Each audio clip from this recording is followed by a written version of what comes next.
Welcome back. One of the most frequently asked questions we get for indoor air quality is, should I insulate my ductwork? And this is kind of a loaded question because it depends on what type of ductwork you have. Some of the more modern ductwork comes pre-insulated and can have an R value of 6 or 8.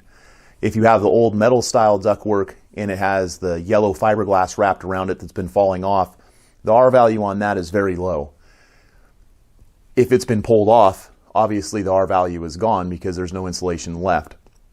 When somebody asks us to re-insulate that ductwork that's underneath there, that's the old metal stuff or even the aluminum Alumaflex duct, sometimes it's not necessarily worth it to take all the time and all the labor to try to re-insulate that duct system unless there's extenuating circumstances like you live in a rural area where we've got rodents or critters underneath the house.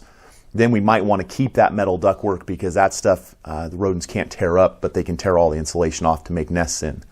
So it really just depends on what type of ductwork you have, and you'd have to have somebody inspect the crawl space or your attic to see what's there and make sure that you're making the right choice that is the right kind of money invested into the system and make sure that it makes sense for the home and the area that you live in. See you on the next video.